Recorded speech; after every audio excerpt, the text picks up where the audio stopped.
नमस्कार, आप देख रहे हैं 4 PM और मैं हूं आपके साथ निधि तिवारी। अभी तक गोदी मीडिया और उससे जुड़े तमाम लोग दावा कर रहे थे कि डोनाल्ड ट्रंप के दबाव से चीन और रूस ने ईरान की मदद करना बंद कर दिया है।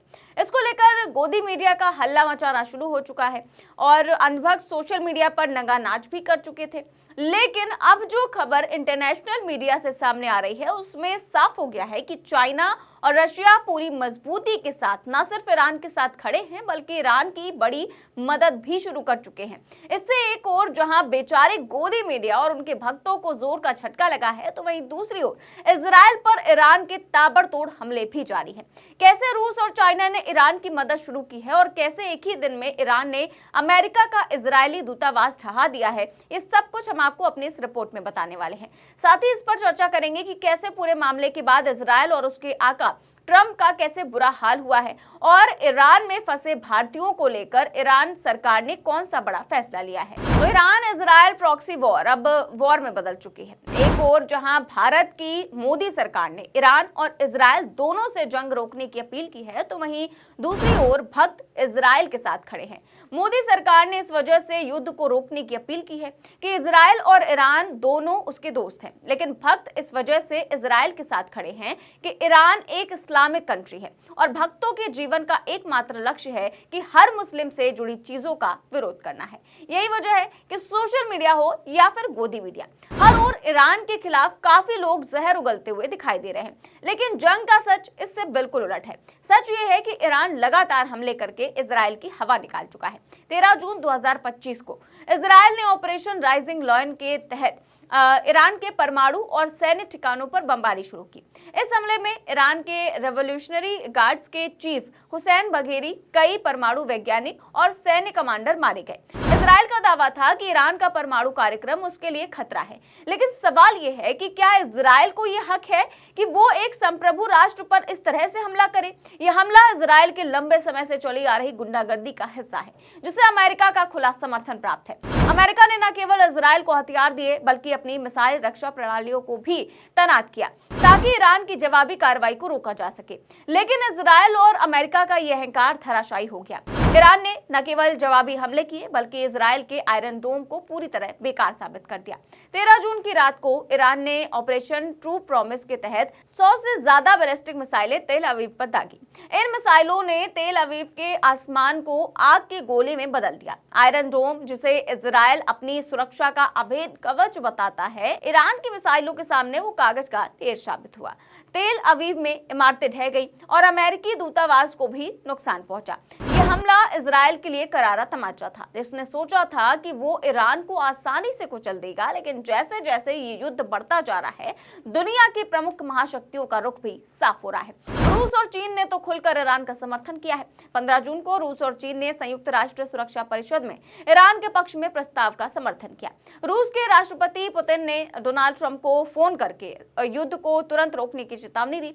साथ ही साथ कहा कि रूस किसी भी हाल में ईरान के साथ खड़ा रहेगा। वहीं दूसरी ओर चीन ने भी युद्ध को खत्म करने की अपील की, लेकिन उनका रुख साफ है, वो इजराइल और अमेरिका की आक्रामकता को बर्दाश्त नहीं करेगा। चीनी विदेश मंत्रालय के प्रवक्ता ने कहा कि इजराइल के हमले से मध्य पूर्व में अस्थिरता बढ़ रही है और इसके गंभीर परिणाम होंगे। दावा किया जा रहा है कि बड़े हथियारों की खेप ईरान पहुंच चुकी है। रूस और चीन का समर्थन केवल सैन्य मदद तक सीमित नहीं है, बल्कि मीडिया रिपोर्ट्स के हवाले से ये भी खबरें आई हैं कि बीजिंग में हुई एक त्रिपक्षीय बैठक में रूस, चीन और ईरान ने एक न्यूक्लियर ट्रायंगल बनाने की रणनीति बनाई, जो मध्य पूर्व में अमेरिकी और इजरायली दबदबे को चुनौती दे सकता है। ये गठजोड़ न केवल इजराइल बल्कि अमेरिका के लिए भी खतरे की घंटी है। रूस और चीन की मदद से ईरान ने इजराइल के मसूद हेडक्वार्टर और सैन्य ठिकानों को निशाना बनाया, जिससे इजराइल में हड़कंप मच गया। ईरान की इस ताकत के पीछे रूस और चीन की सैन्य और तकनीकी मदद है। ईरान ने पिछले 2 दशकों में प्रतिबंधों के बावजूद बैलिस्टिक मिसाइलें और ड्रोन विकसित किए, जिनका इस्तेमाल अब इजराइल के खिलाफ हो रहा है। रूस और चीन ने इन हथियारों को और घातक बनाने में ईरान की मदद की, जिससे इजराइल की नींदें उड़ गई। इजराइल का आयरन डोम पूरी तरह से बेकार साबित हुआ है। ईरान के मिसाइलों ने तेल अवीव को धुआं कर दिया। और तो और तेल अवीव में अमेरिकी दूतावास पर हुए मिसाइल हमले ने अमेरिका की तथाकथित ताकत को भी बेनकाब कर दिया।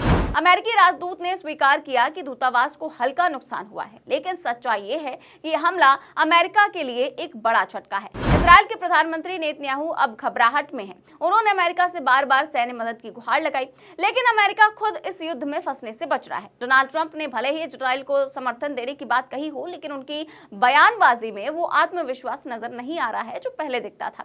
ट्रंप ने कहा कि हमें इस युद्ध से कोई फर्क नहीं पड़ता, लेकिन सच्चाई ये है कि अमेरिका अब इस जंग में फंस चुका है। इजराइल की रणनीति भी अब चरमरा रही है। उसने ईरान के साउथ पार्स गैस फील्ड को निशाना बनाया, जिससे ईरान की अर्थव्यवस्था को नुकसान पहुंचाने की कोशिश की।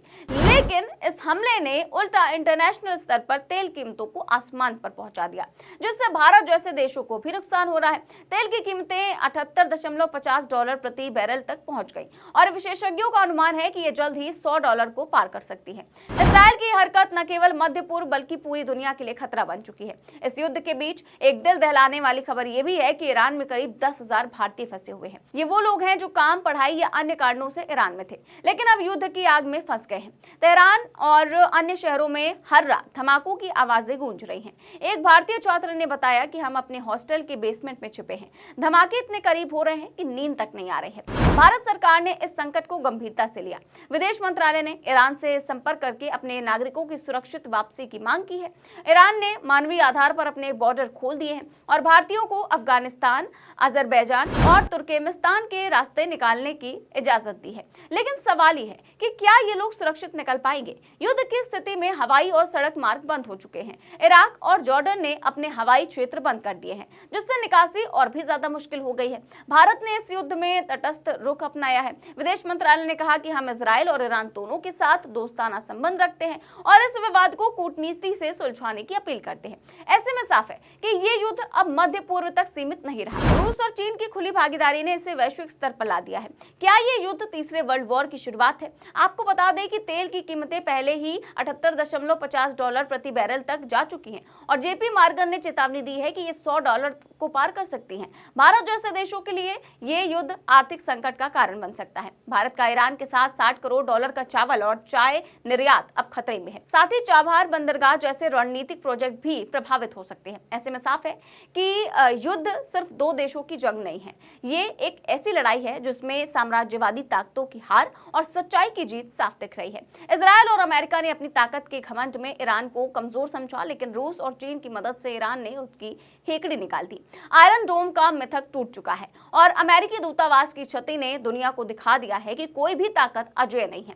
सवाल यह है कि इस युद्ध का अंत क्या होगा? क्या रूस और चीन की मदद से ईरान, इजराइल और अमेरिका को सबक सिखाएगा या फिर ये जंग पूरी दुनिया को तबाही की ओर ले जाएगी? आप अपनी राय हमें कमेंट बॉक्स में जरूर बताएं। खबर अच्छी लगी हो तो लाइक और सब्सक्राइब जरूर करें। फिलहाल के लिए नमस्कार।